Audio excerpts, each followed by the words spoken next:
Prime Property, your weekly real estate reckoner. I'm Narendra, and this is what we have on the show today. Building blocks laid for Narendra Modi's pet project, Housing for All by 2022. The cabinet clears the mission and we find out if it has the potential to achieve its aim. The monsoon again paralyzes Mumbai. Frustrated Mumbaikars year after year question why the BMC cannot be better prepared. This year, they're more upset as the property tax has been hiked by 40%. We tried to find out more about that staggering increase in tax. Prime Property heads to Kolkata for a realty check. We tell you about a sky bridge that cost 150 crore rupees, weighs 2,500 tons and is attempting to rewrite the city's landscape.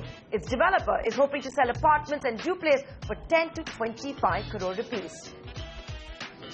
Earlier this week, the Union Cabinet approved Narendra Modi's pet mission, Housing for All by 2022. Initially targeting 2 crore housing units, this scheme includes rehabilitation of slum dwellers with participation of private developers, promotion of affordable housing for the weaker section via credit-linked subsidies, and affordable housing in partnership with the public and private sectors. A central grant of 1 lakh rupees per house on an average will be available under the slum rehabilitation program, and state governments have been given the flexibility in deploying this grant to any slum rehabilitation project using land as a resource for providing houses to the slum dwellers. As for the interest subvention, the cabinet decided to provide interest subsidy of 6.5% on housing loans for up to 15 years for these two categories: the economically weaker section, or the EWS, and the low income groups, or LIG. The subsidy payout on net present value, or NPV basis, works out to be 2.3 lakh rupees a house for both of those categories. The 6.5% interest subsidy payout has been increased from the earlier 5%. The definition of EWS and LIG has also been changed. Those earning up to 3 lakh rupees annually will now be defined as EWS, and that marks a threefold high from the earlier definition of an annual income of 1 lakh rupees. The income group defining LIG has also been increased 3 times to up to 6 lakh rupees. And in a bid to empower women, houses constructed under the mission would be allotted in the name of the female head of the households, otherwise in the joint name of the male head of the household and his wife. So can India achieve housing for all by 2022? According to KPMG, India needs 11 crore dwelling units by 2022 with an investment of more than $2 trillion. That works out to be a jaw-dropping $250 to $260 billion annually till 2022. But like we told you, the government's mission is currently not targeting to build the entire 11 crore units, but 2 crores to begin with. How feasible is that? I reached out for answers. Well, I think it's a very, very good initiative by the government to enable the buyer of affordable housing and EWS housing to actually purchase that house that you always wanted to buy. So this is the first step in a larger picture. A lot more needs to be done, and well, I think this will make some difference to the market, but like I said, a lot more needs to be done.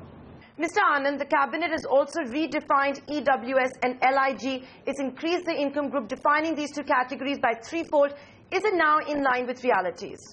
Yes, because it is, but like if you notice, in a metro, if you look at a family income for an LIG, and if it's a member of 5 people, then the income of 6 lakhs is too less per annum. Because in a metro or in a bigger city like Delhi or Mumbai, the income levels could be higher. So this needs to be re-looked at, because otherwise, a lot of people who would be otherwise having a desire to buy this LIG house would not fit into this category. Okay, so you don't think that the definition of EWS and LIG is still very realistic. Now, the Reserve Bank last year had classified affordable housing as infrastructure and said it's a priority sector. Has anything changed on ground? Are banks lending to the sector? You see, what needs to be done is this policy, the RBI policy, where it qualified affordable housing as infrastructure, was only to enable banks and housing finance companies to raise capital at cheaper rates. Having said that, it really has not translated into a cheaper housing loan rate regime. So I cannot really say, and I cannot confidently say, that there has been much change because of this action of the RBI. We had expected a lot to happen on ground. We had expected banks to bring in the housing loan rate to sub 8% with this new provision that the RBI had given. But it's not really showing on ground as of now, and that is not a very good sign. Okay, so you expect more from the Reserve Bank and banks for what the RBI did last year. But coming to what the cabinet has announced, do you really think the HFCs and banks will lend to the consumers that want to buy EWS and LIG housing? You know, this is a very important aspect of this whole ambition of housing for all by 2022. What I would like to say is that in budget 2012, there was a credit risk guarantee fund formulated for 1,000 crores to enable banks and HFCs to lend to people who do not have the requisite documents to get that housing loan.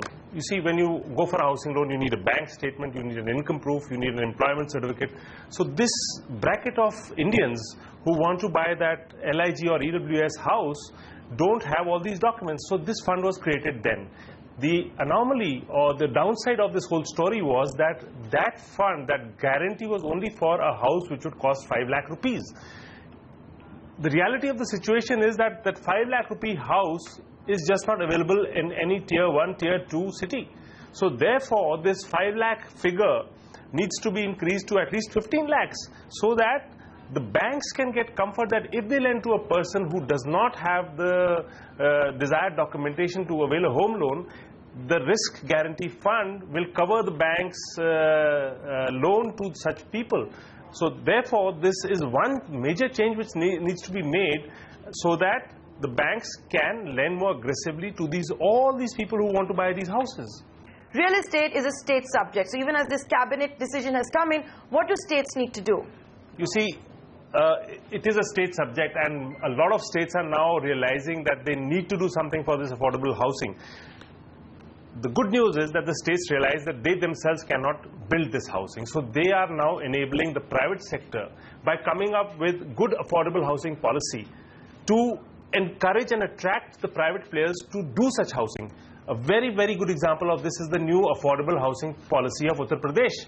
The Honorable Chief Minister with his team of officers has come up with a brilliant affordable housing policy wherein a private developer can look at land anywhere in the state. Permissions are single window. There is no external development charge. Stamp duty exemption is there for the buyer. Service tax exemptions are there. So this is a very, very fine example for other states to emulate. And there is an opportunity over there which all states need to realize and get kick-started. Mr. Anand, young entrepreneurs watching you right now, should they enter the business of affordable housing, LIG, EWS housing, is there money to be made? Absolutely. My advice to the youngsters who are watching this show is that this is a great, great opportunity. Just look at the numbers. 6 crores is what the government has actually declared, but actually the Prime Minister says it's 11 crore houses need to be built in the next 7 years. I don't say 7 years, maybe the next 10 years. But the kind of numbers we are talking here actually makes a very, very stable business model. And if you can learn to construct this house yourself, outsourcing construction will not do in this model. You need to have technology to do it quicker, cheaper, but you need to do it yourself. And if you can do that, it's a great opportunity. Go for it. This is the best time. The next decade is yours. Builders very often build EWS and LIG housing as part of the servant quarters. Is that trend going to continue? Because that is not what the government wants. That is not the sentiment behind the cabinet decision. No, I think that will continue, but that, like I said, is not enough. The quantum of that is very, very less. There has to be an aggressive step by the government to encourage the developers in the private sector to come up with bigger volumes in such EWS and LIG categories, to be more aggressive on supply side, and only then will we be able to achieve the dream of 2022 housing for all. Well, I guess only time will tell if all the stakeholders will get their act together to ensure there is housing for all by 2022. On that note, we're going to slip into a short break. On the other side, we're going to head to Mumbai. Property tax being hiked by 40%. Stay tuned.